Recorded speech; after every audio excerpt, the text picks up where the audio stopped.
Good morning, everyone. Thank you for taking the time to join us on our breakfast webinar this morning and to celebrate the 75th anniversary of the World Town Planning Day.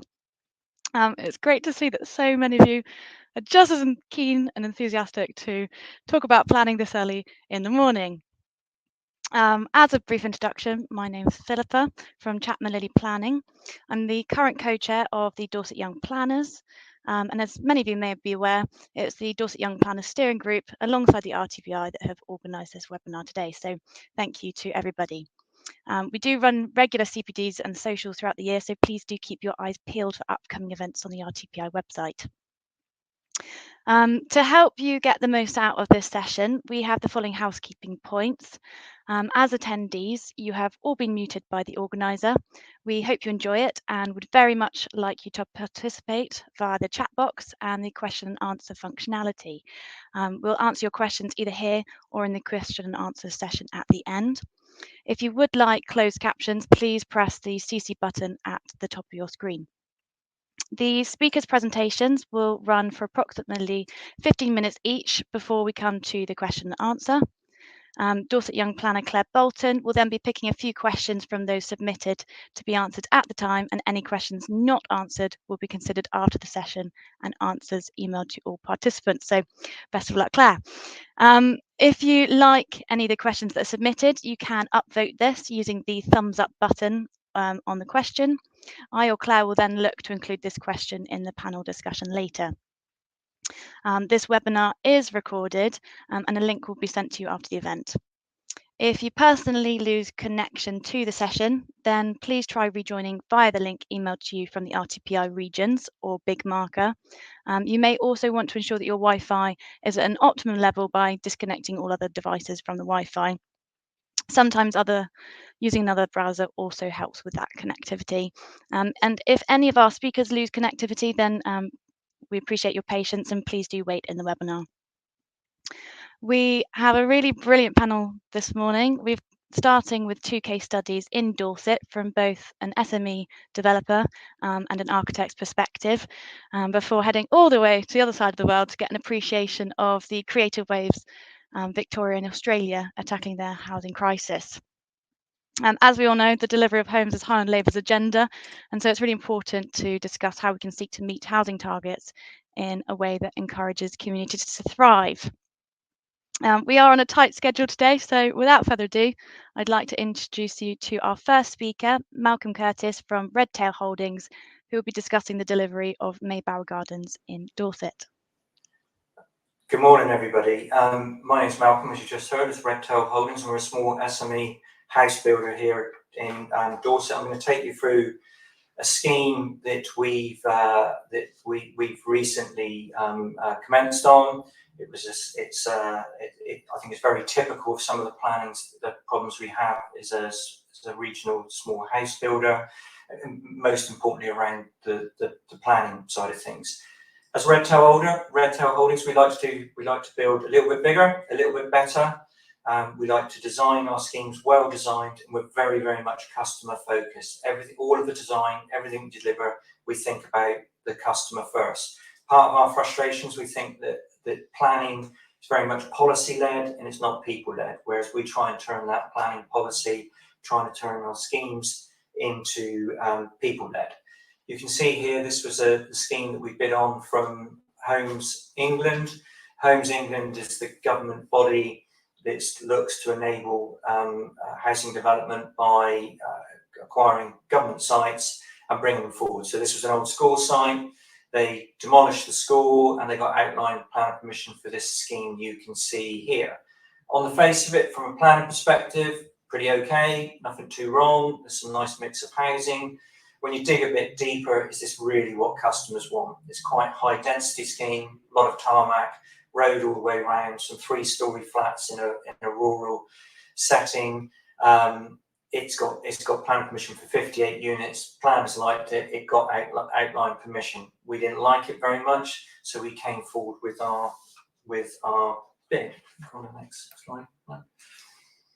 So this was our bid. This was our tender bid. So we took that outline scheme, and as you can see now, we've stopped the circular road. We're thinking very much more about customers and how customers will use the space. So there's a lot less tarmac, there's no high-rise buildings, there's a mix of housing.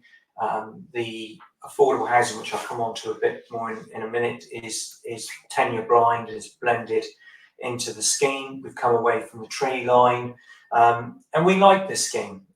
We were very proud of this scheme, and we took that then to Homes England, and we won our bid on the back of it.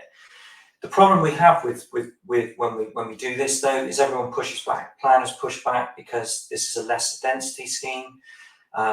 Banks push back because they're bigger units. They're not vanilla units, so that creates challenges for us. But we have faith in our customers, and we have faith in the people that buy our homes. So we're very much going back to being driven by the people that use these houses and these space, rather than the policy and the procedures that come up with these kinds of schemes. So we won the bid on the back of this, and this is what we then started to work up. If we can go to reserve matters application. So now we went into the painful reserve matters application, where the outline had been achieved with Homes England, and we'd gone in with with our tender document, and the planners didn't like that. So they didn't like that. First off, they didn't like that we dropped some of the units. They wanted to see the scheme being more porous. So their idea of porous is that the road continues all the way around. We end up with more tarmac, and we end up with less units because of that tarmac. So that creates some problems for us, but we push back against that. We also then, because Homes England had already set some parameters with the local community in terms of wanting a wildlife corridor. There was a nursery school next door that had been promised some things as well. So we really had to go back to the community. So we're not a developer. We very much believe it's that people first. So we did a presentation to the local town council before we even got this reserve matters application in. We did a couple of public consultations, and we did some face-to-face meetings with the key stakeholders. During this time, it didn't help. It was COVID. We had 4 different planning officers that had 4 different views. We had planning officers that were working from home for the first time that didn't have internet connections, and we were having to get plans printed and send to their homes and revisions done like we were working in the 1950s rather than the times we have now. So it was quite a difficult, very, very difficult process, really, considering it was a reserved matters application, and we became very, very frustrated. We had to. The planning got way too involved from our perspective. You'll see in a minute, we've got some nice round rose windows. Planners even got into the detail of those windows and wanted the windows changed, and we felt they were just pushing it back to everything that's standard and everything that's standard. And it was very, very frustrating. What was important to us, though, is that on this scheme it's a community land trust mechanism to deliver the affordable housing, a CLT. Now, community land trust is, for the first time for Portland, it's a local organisation that have come together that wants to deliver affordable housing for local people, rather than if you just provide the 35% on site, you'll be taking people effectively off the top of the housing register, and that can lead to challenges by bringing people in from outside the area. The CLT tend to really buy into the scheme, and they bought into this, and we've had a lot of meetings with them. They've been involved even in some of the design processes. They've been involved right down to the layouts of units. I'm a really big fan of them. I think they help you take the community with you. They deliver that affordable housing in a really community way. Again, people first. It's that people coming in and being engaged. The downsides of a CLT, everybody wants to get involved again. So the council, in terms of their affordable housing officer, gets highly involved. Planning officer gets involved because it has to be taken into the 106 agreement. You then get a housing association that come in and partner the local CLT. They get involved. So you end up with about 4 or 5 parties, and it becomes very, very painful. And I think this government are very keen on having more CLTs, and as am I. But I think we've got to find a way of making that process a little bit less painful and bureaucratic. We need to ensure that we stick with that people first, and it's the peoples that live there. So that was the that was that scheme. Now we're on site. We've delivered the first phase. We've got first homeowners have just moved in. We've had, it is the only scheme on Portland that's this way. It is that little bit bigger, a little bit better, and we're now, I believe, in quite a subdued market. We've sold 50% of the first phase off plan at our prices. So here we go. This is the entrance to the site. You can see we like to put in a nice, I like a sense of arrival. I like a sense that you know that you're going into somewhere special. So you can see the sign to the site there at the entrance on a great big Portland stone. In the background, you can see those first houses. You've got a nice street scene. You've got high pitched roofs, and you can see, very importantly, we're using Portland stone. Now, even with Homes England and the council, there's a lot of pushback about trying to use modern methods of construction. We push back a bit on that because we're using the stone from the local quarry. The quarry is a few hundred yards away, so literally that stone comes out of that quarry, it's cut, and then it comes to site. We're using local tradespeople that walk to work, using old-fashioned skills, and so some of the tradespeople are actually buying houses on the site as well. See here, this is our show house. You can see lounge is a bit bigger. We're very, very keen that you have open spaces. Customers really like that idea that the outside flows in, so you can see the decking going into the garden. So that outside, inside is all very much part of it. Here downstairs, we like to have utility rooms in the ground floor, not just ground floor toilets. We try to get all of that utility stuff in that utility room in the ground floor. Again, you can see a street scene, so well designed. I'd like to think we put a lot of effort into these homes. You've got the Portland stone. You can see the lovely round windows that I'm passionate about, but the planning officer really didn't like. Go figure. I can't understand it. And again, you can see this is in the corner of the site. We got left with a piece of land, and this was a one-off bespoke house. It's an upside down house. It's that little bit different. It's a little bit bigger. You can see a round window again, which is that nautical theme because we're next to the coast. You've got the modern porches. We could have sold this house here half a dozen times, and we have so much interest in this house. It takes use because the house is upside down, because it takes use of some nice views that it's got. Bit of landscaping in the garden. The customer paid a little bit more for this, but it's going that extra mile again. This is another scheme. You can see where it's more here. We like to do it's where it's that mix of traditional but modern. So you can see this, like this rather than having a porch, that was an orangery. Again, here another scheme that we've done. You can see the mix of stone and traditional materials. You can see that this scheme here. We've got the parking courtyards, and parking is always a real challenge, and it's trying to embed that parking into the scheme without making it look completely blur, which a lot do.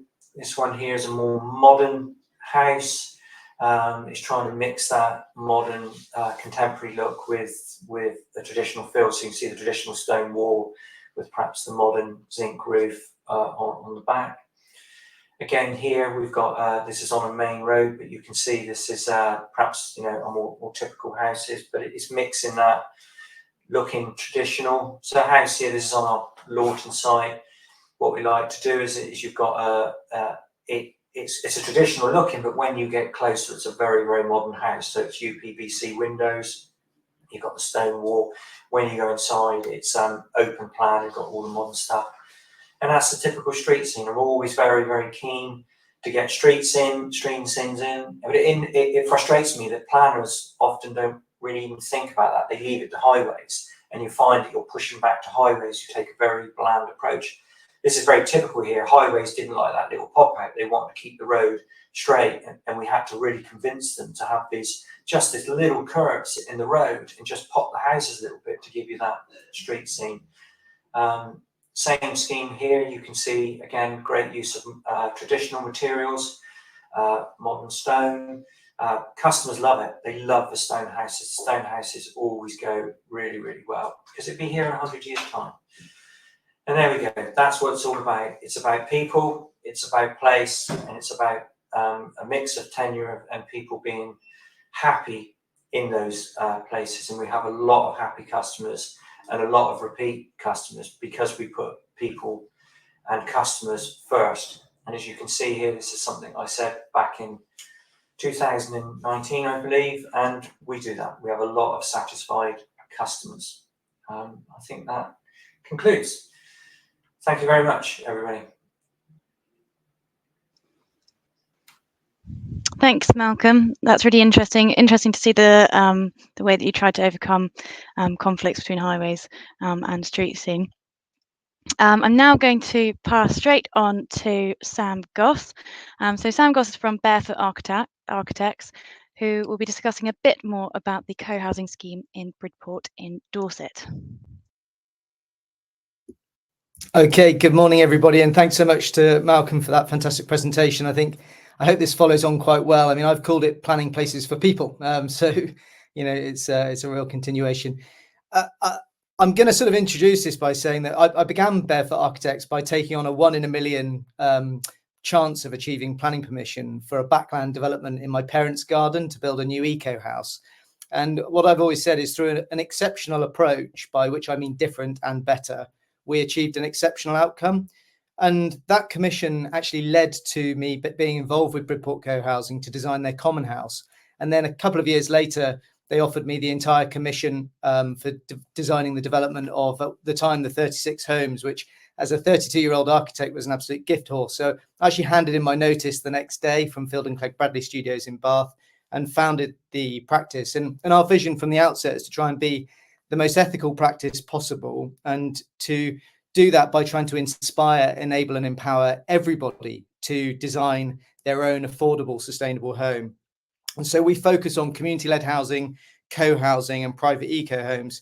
And being barefoot for us means minimizing our environmental footprint through ecological design, being in touch with the people and communities that we serve, and also being connected physically to the places we design for through the materials and stories that our buildings tell. So I'm going to talk about Bridport Co-Housing principally. And Bridport Co-Housing is a community-led co-housing project by a group of local residents in the West Dorset town of Bridport.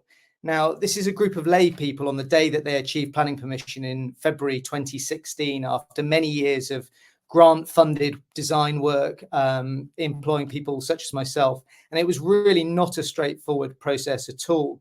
They all have very different backgrounds, different levels of skills and affordability criteria for entering a market, where in Bridport has an incredibly disproportionate house price to average income. It's one of the greatest discrepancies in the whole of the UK. And so this group of local people came together and said, let's design a scheme which is more affordable, more sustainable and more neighbourly. And what they've achieved over the course of 12 years is really quite extraordinary. And it's involved significant partnerships with Homes England, Bournemouth Churches Housing Association, Dorset Council, and many other stakeholders. Now, although it's a very rural site and it is exceptional, it isn't a rural exception site. And we could go into the planning mechanism by which it achieved a consent in an area of outstanding natural beauty, where there was significant pushback from the LPA's, particularly landscape and conservation team. So the design process from an architectural perspective was very much people-led, and co-housing is sort of necessarily co-designed with people. And that, as a sort of designer or professional, means really dropping our egos and giving the pens, the tools, the models to prospective residents to enable them to really impact and influence the overall shape of design. I think it's a really exciting but structured process, which is necessarily convergent, where we work from the macro to the micro in a very careful way with groups of residents. Now, what we tend to find is that through doing this, these sorts of clients are more ambitious, and they're much more likely to surprise you with bold ideas, and they're bigger risk takers, which I think is really fascinating. So, for example, in a co-housing scheme in Bridport, we end up with car-free streets, where people and food production takes precedence over car parking because you can't eat an SUV. On reflection, I think the local planning authority also were really kind of influential in the co-design process, though we resisted it at the time. And I'm really interested in to what extent the LPA should be considered as a kind of client body to an extent. And they were always much more risk averse. And I think their perspective, which I really understood and appreciated, was what happens if it goes wrong? So they are uncomfortable with doing different in case it fails, but different is often required to make it actually successful. So we eventually achieved a consensus layout for the project. And a bit of background to co-housing for anybody that doesn't know what co-housing is. It's a model that sort of has its origins in the 1970s in Denmark. And there's a fundamental set of principles. So co-housing is co-designed with intentional communities. And crucially, it provides both private and communal facilities to have a real balance between people's need as human beings for privacy, but also for community and connection.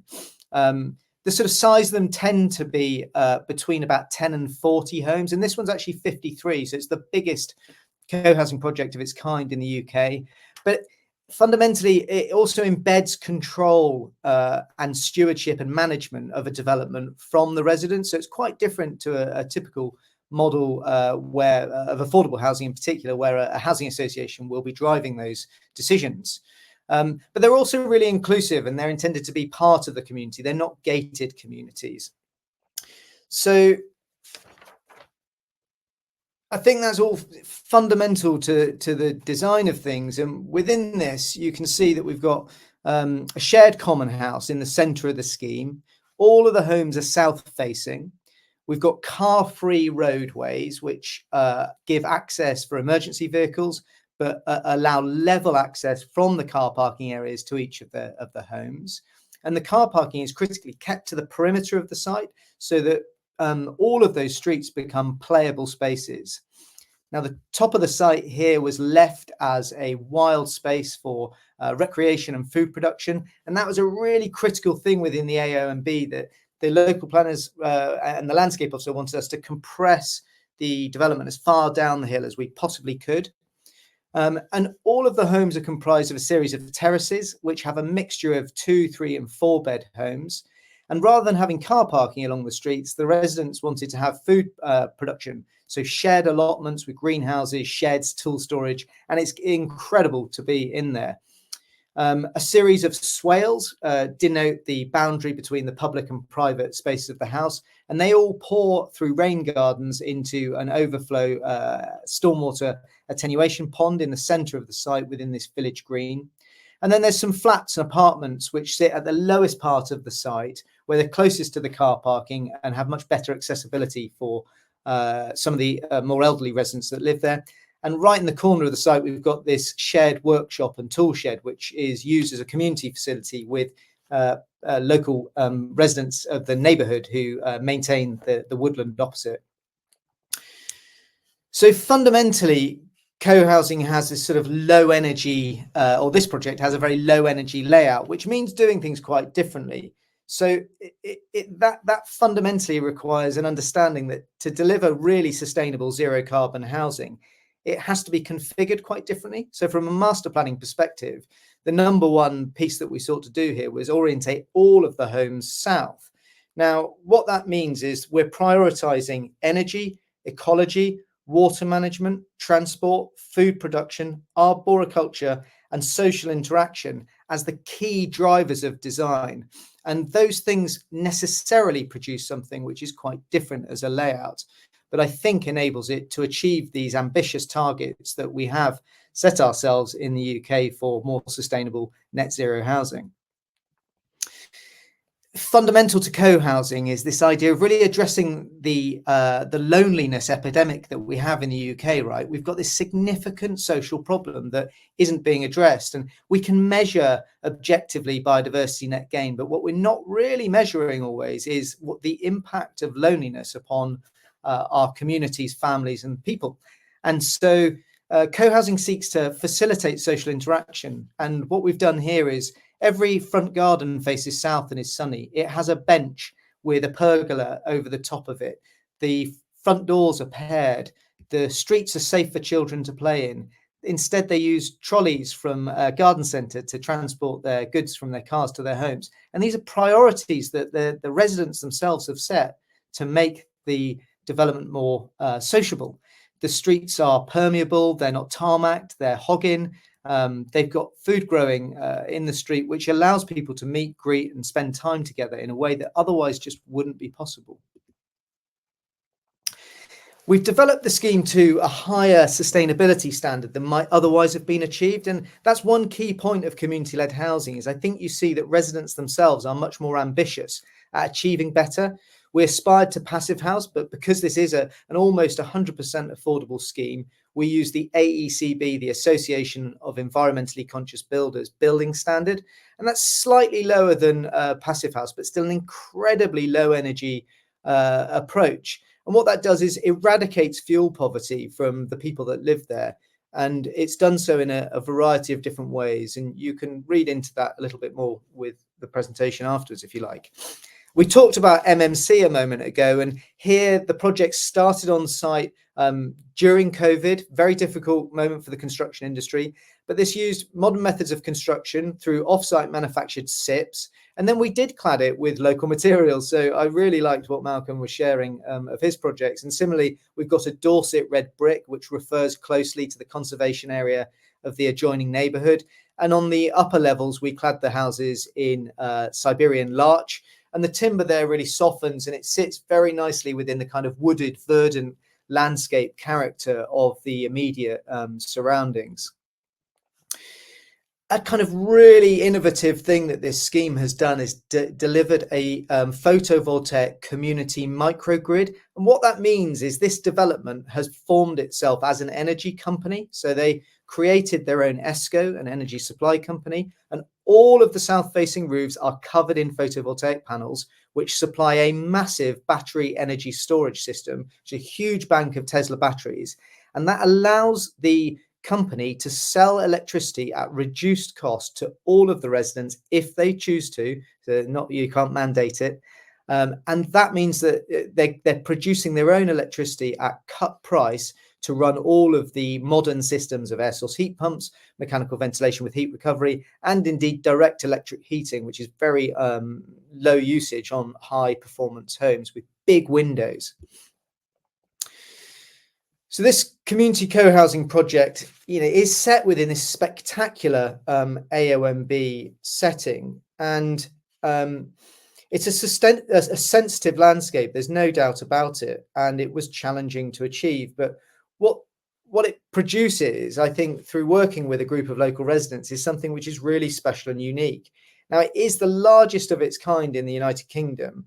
And as planned, it's on track to become a net zero carbon scheme in operational carbon terms in use because of this PV microgrid. And I think it's extremely innovative. It's now completed and inhabited by with the 53 homes, 14 of which were purchased as shared ownership units by the Pioneer Resident Group, some of whom weren't on the housing register. And so that is one of the key complications of why it wasn't able to be a rural exception site. But similarly to what Malcolm described, this whole scheme is a part of a community land trust. The land trust crowdfunded the land, which is extraordinary, over a 2-week period over Christmas.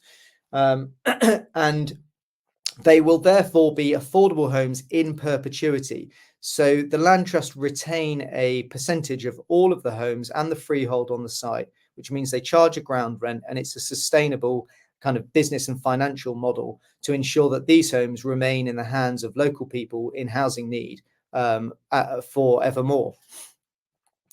It's a gloriously sunny place to be in the most extraordinary landscape setting. And the difference that it makes to remove cars from the streets cannot possibly be underestimated.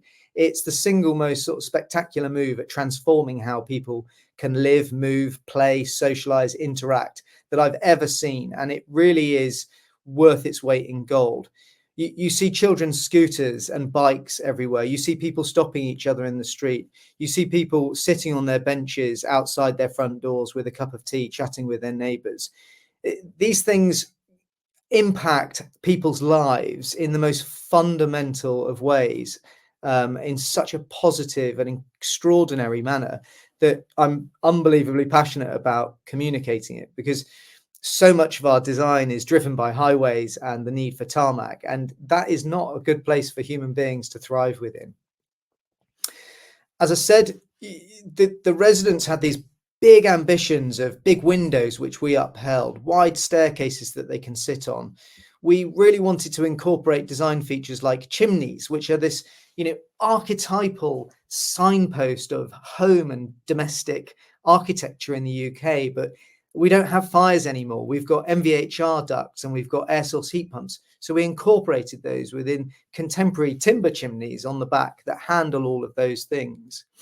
The flats have got these balconies outside the back, again, encouraging people to access social interaction as much as possible, but also retreating into their private spaces. The fronts of the homes are all completely open. The residents have all taken on the planting of them. A lot of it's quite wild and it's absolutely stunning. You can see these seats that sit outside the front of every homes with a covered porch, and they're incredibly well inhabited and populated by people. And everyone started to sort of take their home and customize it to suit themselves, which is really giving the site a richness, which is incredible to see.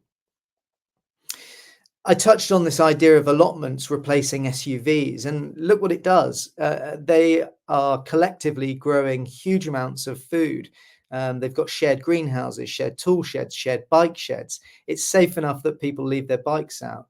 And these flat level streets on what is actually quite a steeply sloping site give these extraordinary views to local landmarks in the distance, which really kind of pay homage, I think, to the spectacularly stunning setting of the AONB, so that architecture and landscape planning and place become, really inextricably connected in a positive way for the future. Inside the homes, again, I'd like to think these are a bit bigger, a bit better, and a bit brighter than your average affordable home, because the residents drove it and we backed them. The floor to ceilings are higher. They have bigger windows. The finishes internally are better than they would otherwise be. They are much lower energy because the performance standards are higher. We've eradicated fuel poverty. They're now warm and comfortable, safe homes. They're light, they're airy. They have MVHR providing fresh air. And they've got this incredible vaulted ceiling over the top of the stairwells. And not only this, but I'm going to share a story here. I've referred to him as H. H is a boy who has special needs, and he had never been able to live particularly safely in his previous house because he was what his mum referred to as a flight risk. He would run out the front door regularly, so the entire house had to be locked down. Because of this design, because of the co-housing, mutually supportive neighbourhood that he now lives in, the doors are unlocked for the first time. And every resident and every adult on this site knows H by name, where he lives and what his needs are.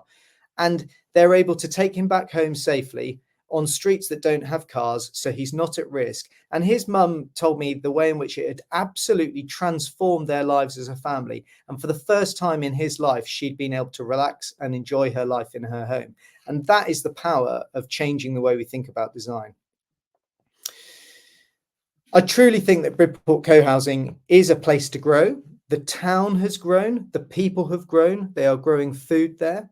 To sort of reiterate, it's rural and it's exceptional, but it is not a rural exception site. However, at the planning committee, where it was unanimously backed by every single one of the members, that's a bit of a tautology, they said if it walks like a duck and it quacks like a duck, it is a duck. So they accepted that although by some nuances it wasn't quite 100% affordable, the intent was 100% affordable housing through the CLT. And because it was driven by these passionate local people, I think it's more ambitious, I think it's more sociable, and it adds massive social value because people on this site in co-housing, they care about, but critically not for each other in a formal way of care. I think that co-housing has a huge potential to address the loneliness epidemic in the UK and also mitigate some of the massive social costs and burden on the state by creating places where people are able to support one another in a mutually supportive, multi-generational environment. These homes will be affordable in perpetuity because of the CLT model. And it's been a massive partnership of stakeholders, which has been extremely complicated. I'm going to leave on this slide, which I think demonstrates and shows what a stunning place it is to live and how this setup has enabled people to have weddings on the street. They have regular parties. You have people of all ages and all demographics, all tenures mixing together and living in a way which is fundamentally different and I think better. And when I've spent time there, I'm blown away by the different ambience it has to any other development I've ever been in the UK. Now, my request of the world of planning and architecture and local authorities generally is to entrust and enable, empower and inspire communities to take risks, be designers and to embrace their ideas. I want people to be as brave and as bold as this group of local residents were 14 years ago when they set out to do something that was more affordable, more neighbourly and more sustainable, because I believe that is how we can make real change in the housing crisis of the UK happen. Thank you very much. Thank you, Sam. That was really fascinating, and it's brilliant to see how the community can be invited into that design process and also in perpetuity. So finally, but not least, I'd like to introduce you to Jake Heath from Niche Studio, who will be discussing some of the ways in which Victoria, Australia are tackling their housing crisis. Hey, good morning, guys, or good afternoon if anybody is joining from Australia. Firstly, I just want to say thanks, Sam. That was a great presentation and a bit of a warning that unfortunately I am a planner and not an architect, so there's not going to be as many pretty photos in mine and a lot more policy. So we'll start with that. So I'll give you a quick introduction to me and our company Niche.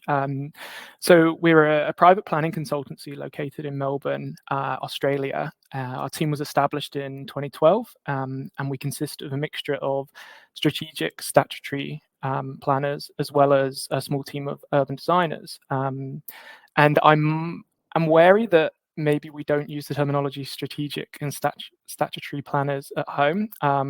So I'll give you a little overview of what we do. So on the strategic planning side, our role basically involves assisting local councils with the delivery of policy. So we often work on what we call structure plans, which I believe are similar to neighbourhood plans back in England. And we also assist local and state authorities on the delivery of a number of strategic documents.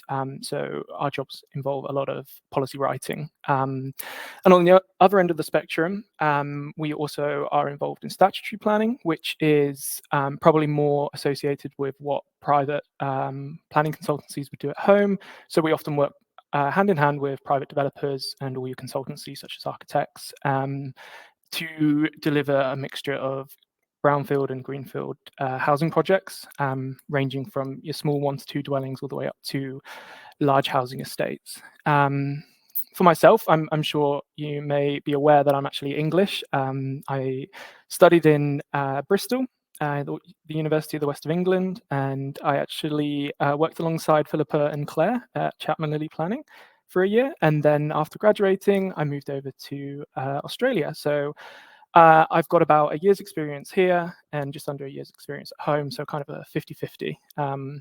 So yeah, I can there's a lot of similarities and a lot of differences. So I'm actually going to go back to the first slide just to show you what I'm talking about today. So it's the Victorian Housing Statement, which is a policy that was introduced last year. It's a strategic document on how we as a state can deliver housing more effectively.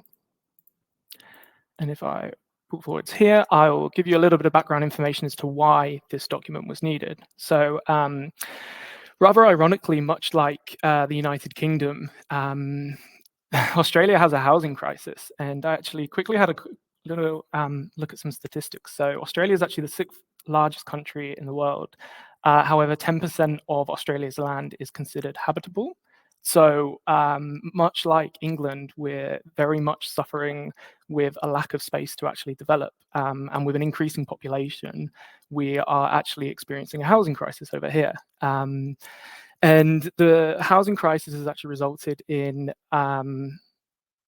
the housing affordability to be at the lowest it's been in 30 years. And the median household income of $105,000, which is about £55,000, could afford you around 13% of homes currently listed on the market. So as you can tell, housing is extremely expensive. The salary is not kept up, and we're very much, due to supply and demand, in a position where people can't afford to buy homes.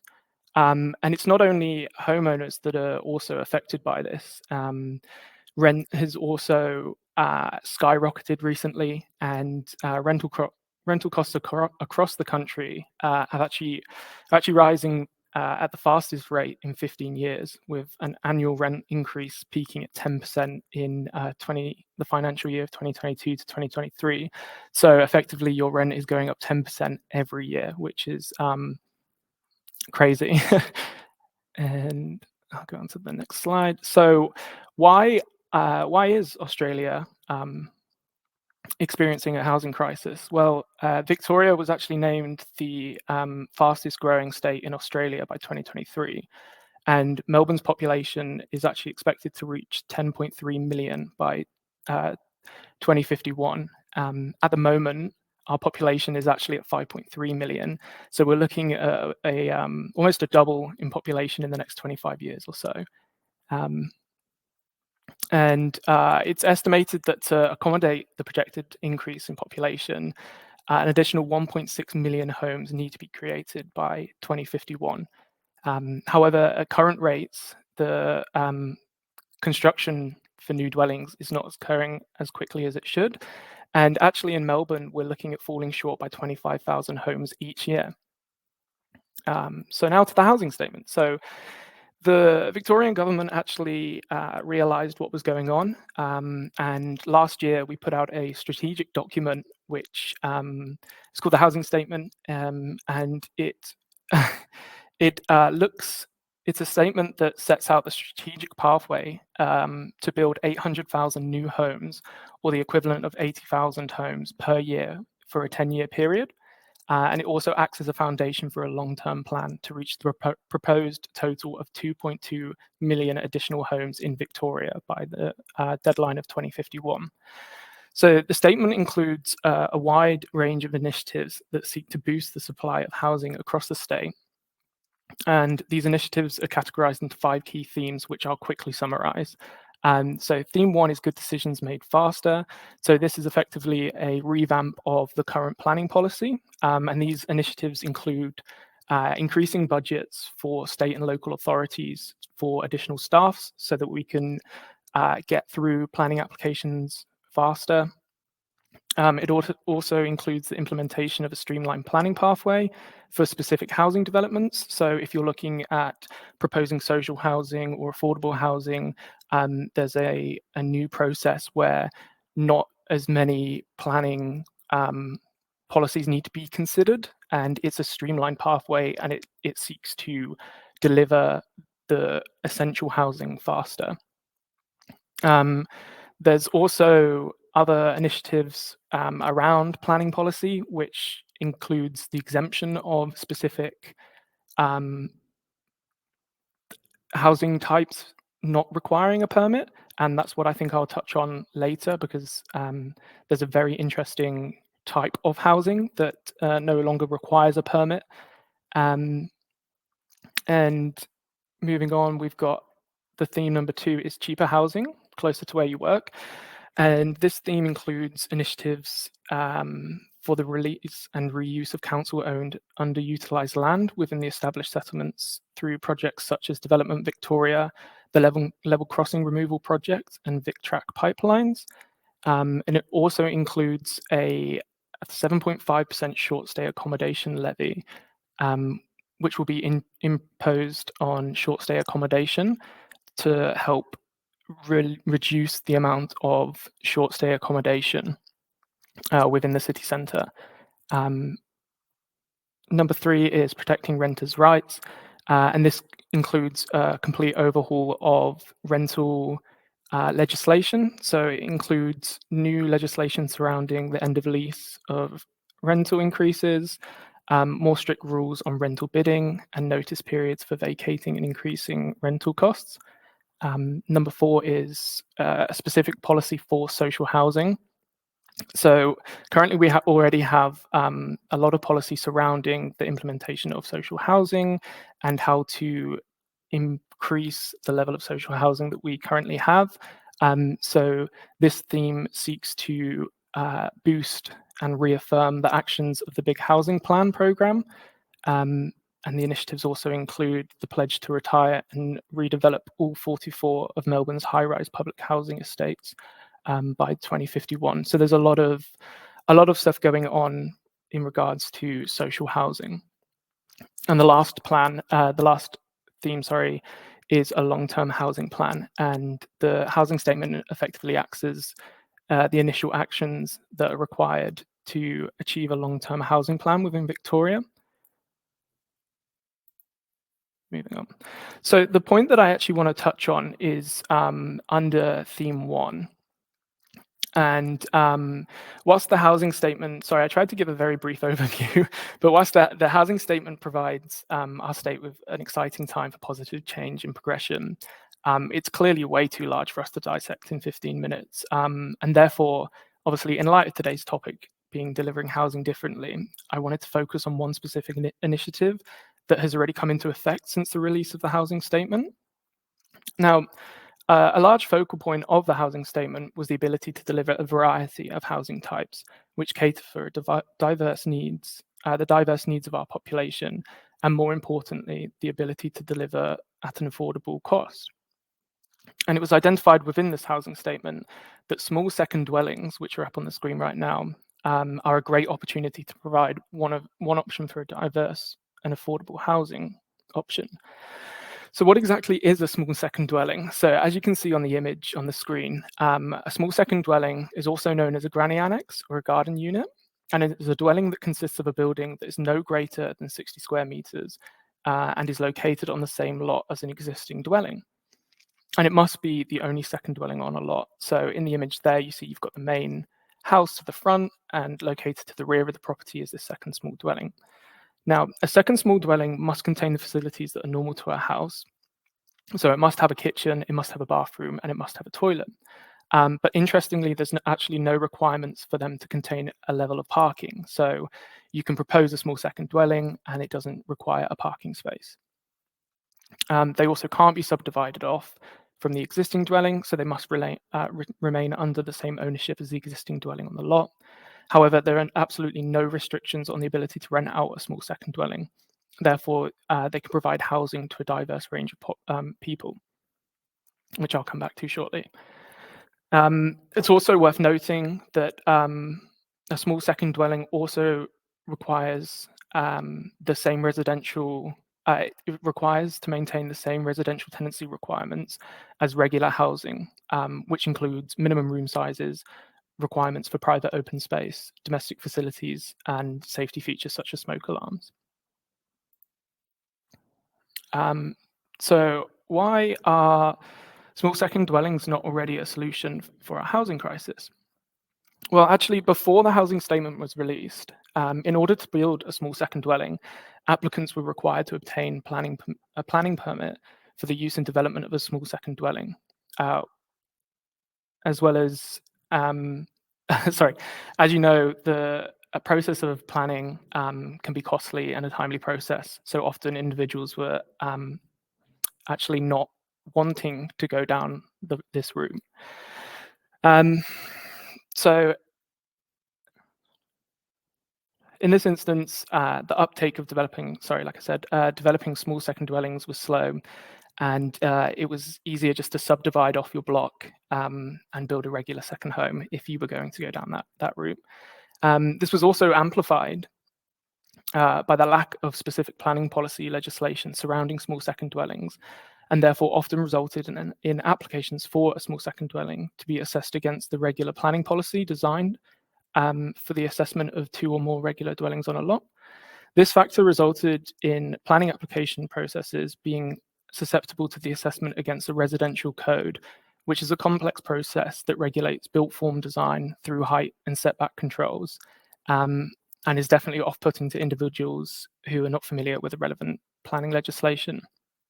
Also, as we're aware, planning applications and consultancy fees are not cheap, and therefore they can be expensive for individuals to justify being able to develop a small second dwelling. So what did the housing statement actually change about small second dwellings? Well, the housing statement offers a new approach to the development of a small second dwelling and has implemented new planning policy to make delivering small second dwellings easier. And as of December 2023, all local schemes were updated to include the terminology small second dwelling within their land use definition, and accompanying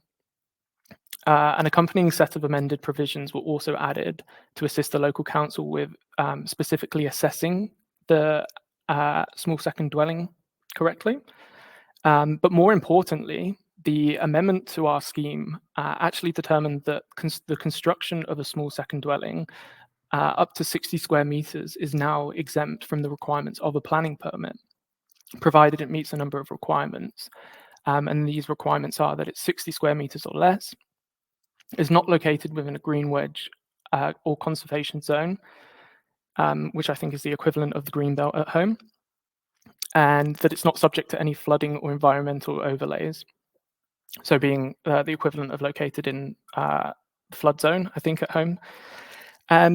And there are also a number of additional conditions and restrictions surrounding provisions of a small second dwelling, such as design, parking, and private open space, which are all set out within the new planning scheme provisions. However, we don't have enough time to fully delve into all of these, but I can definitely answer some questions on them later.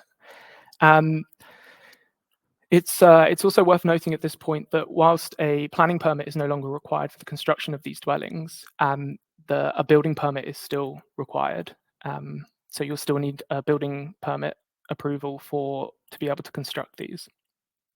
So what's next for Victoria?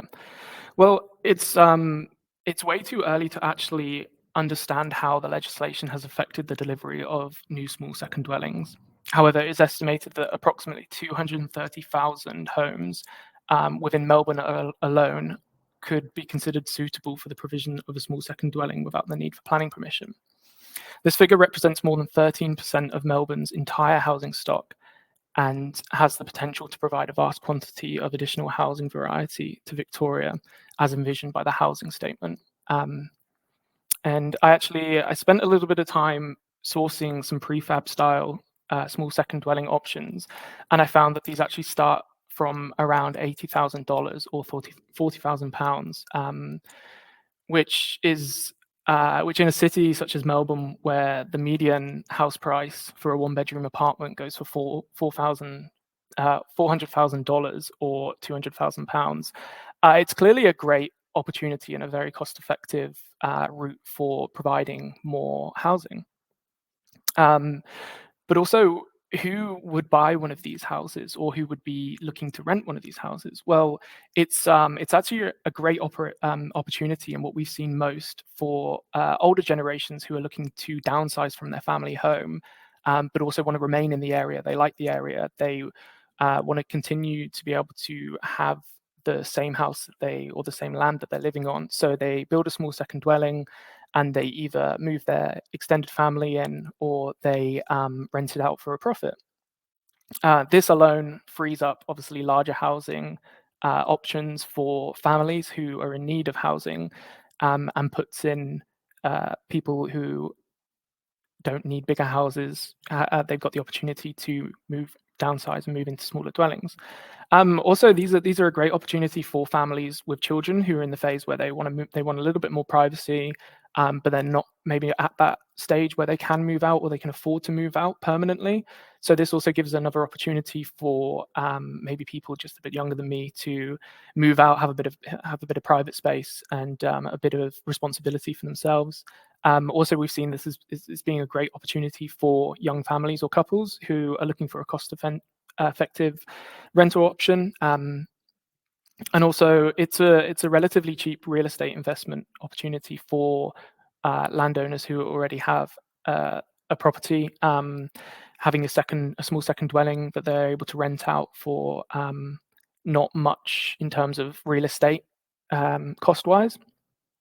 And sorry, I'm running out of time. So in summary, whilst there's currently no measurable data that showcases the progression of new small second dwelling, the new small second dwelling initiative, it's clear that the potential benefits of small second dwellings are very prominent and present our state with a great foundation for increasing the housing stock diversity within Victoria. It will definitely be interesting to see some physical statistics in the near future on the rates of small second dwelling developments since the introduction of the new initiatives from the housing statement. And that's me.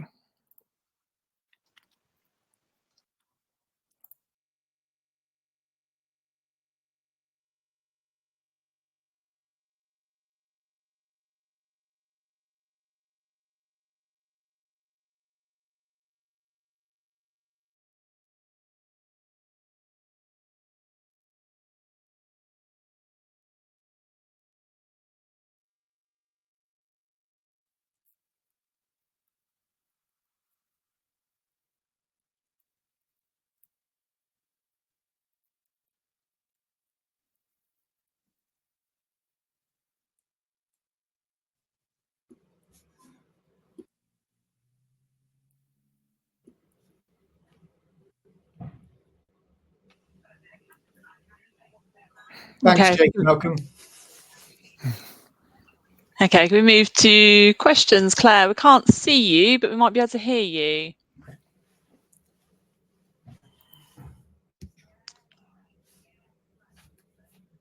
Philippa, your mic's off. There we go. It's back on now. Hi, apologies. I think we've got some technical issues going on. Can anybody hear me? Yes. Perfect. What I am going to do, we're now moving on to questions. Claire has got them all sorted. Unfortunately, she's got a slight technical issue.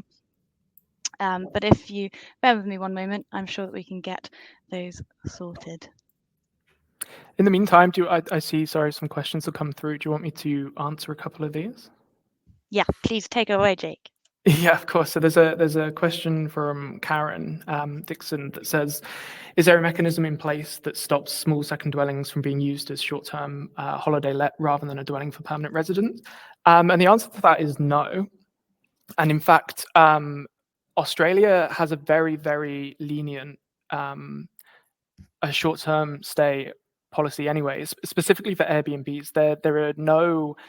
There's no legislation in place as there is in the UK. I believe is it not still 90 days in England for being able to rent out a property for Airbnb without a permit, and that doesn't exist here. But I guess you could look at it in two ways. One being, yes, it could be these small second dwellings could just end up being more Airbnbs or short stay accommodations. But in the other option, it could be that people might see these as more cost effective to be Airbnbs, and that then releases the housing stock, such as the city centre flats, from being Airbnbs. We might see that there'll be an increase of those back on the market, and these small second dwellings are more cost effective to become Airbnbs or small short stay accommodations, and therefore more people actually might release their housing stock. They might be able to get 3 small second dwellings for the price of one flat or so. But no, unfortunately, there is no, other than the 7.5% levy on short stay accommodation, there is no other mechanisms in place that will prevent short stay accommodation for small second dwellings. Yeah, thank you, Jake. I think it's really interesting, actually, for both Sam and Jake. You've both touched on sort of multi-generational living. So that idea of the older generation moving out of their house and providing housing stock, but also maintaining them within the community. Sam, there is a question actually in the thread which talks about the sort of age range of people that were interested in being involved in the design process, but also living in the new scheme. Are you able to answer that? Yeah, very much. I mean, I've put a quick note down to say, at the design stage in community-led housing, it's often that you find a group of retired people who've got the time, energy, commitment, and passion to drive these sorts of projects. I mean, I've got 3 kids and struggle to find time to do anything, so it's quite challenging. But at the design stage, it was principally a group of retired people, but there were 2 families with young children, one with a teenage child, and there was also a couple of actually extremely elderly residents. So there was a reasonable enough balance in the group of about 26 people to be able to influence different perspectives and needs and requirements, aspirations for the scheme. So I think we had a pretty good mix. And certainly what was talked about a lot was for individuals within the co-housing group to not think too esoterically about their own needs, but to consider how we could design the scheme to be as flexible as possible for as many different types of resident as we could. And I think, they were really wise to that. And we created pretty flexible layouts to enable enough variety. Hi, well, I'm so sorry. I have no idea what's happening with my technology. Just kicked me out of the system. Hopefully you can all hear me. You're back. Yes. Can you hear me? Can I have a thumbs up if we can hear me? Great. Okay. Sorry, everyone. I've done a list of questions, but I think Philly might have done some of them. I'm not quite sure what was answered in the time. But the top question I've got at the moment is aimed at you, Malcolm. And it's, in what ways is Red Tail's building a little bit better, but fewer units, really sustainable in providing the variety in size and number of new dwellings needed to address the housing crisis? Well, thank you. There's 2 points there, really. I suppose that a bit bigger doesn't mean necessarily in units in the numbers of bedrooms they have. So even the 1 bedrooms we do go down to 1 bedroom. They're just bigger for that size. So it creates a place more that people want to live. So it encourages, a bit like Jake was saying, it frees up people that perhaps wouldn't ordinarily move. So our 2 bedrooms are very, very unique in that they have 2 double bedrooms and 2 bathrooms. So whereas typically a 2-bedroom house would be very small, 1 bathroom, and would be first-time buyers or second steppers, ours are very much aimed at people that are probably over 50. They're coming out of a 3 or 4 bedroom house, but they're coming into a 2-bedroom house because the children have left home, but they still want that extra space. They still want that double bedroom. They still want that extra bathroom. So it frees up that bigger house that then comes back onto the market. So we're by offering better, we are filling a part of the market that's not being fulfilled, which then frees up existing stock. Yeah, definitely. Thank you so much. I'm just going to whiz through the questions because I'm aware we're running over schedule. But I think one perhaps for you, Sam, from Thomas, is the design principles around social interaction in the co-housing scheme are great. And we generally wouldn't typically see this in marketing housing schemes. Does this reflect different choices of buyers for co-housing residents?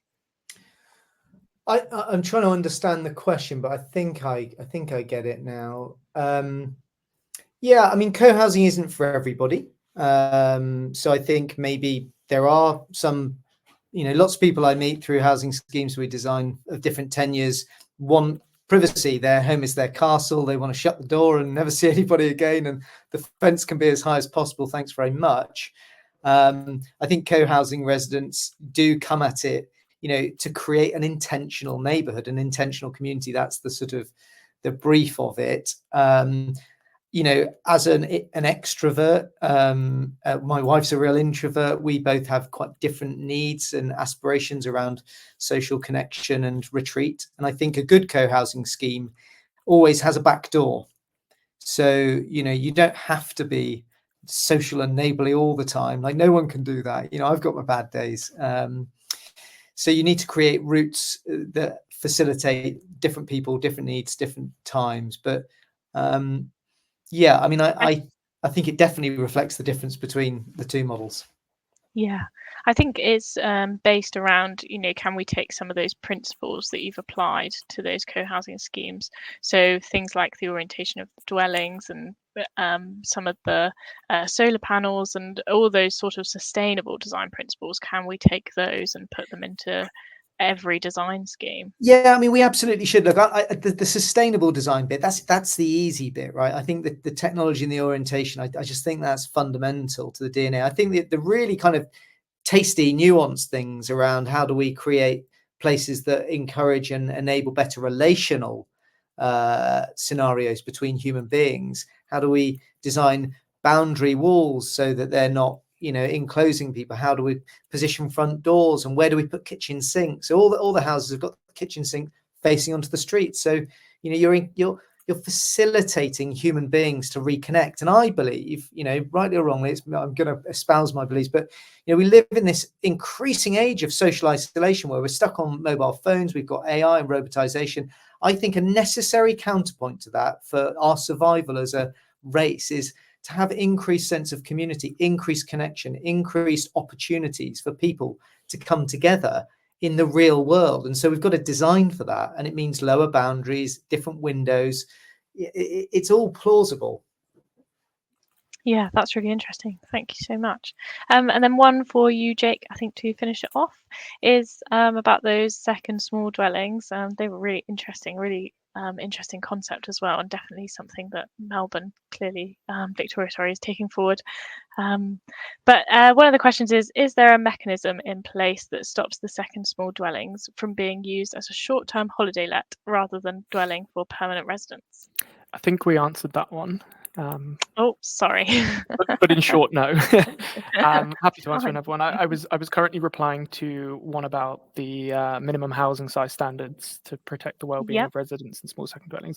So yes, small second dwellings are still required to meet the minimum space standards, and I don't know them off the top of my head, but you'll have minimum room standards as well as a minimum requirement for private open space. And I guess I can do a double whammy. There's one about the requirements of access.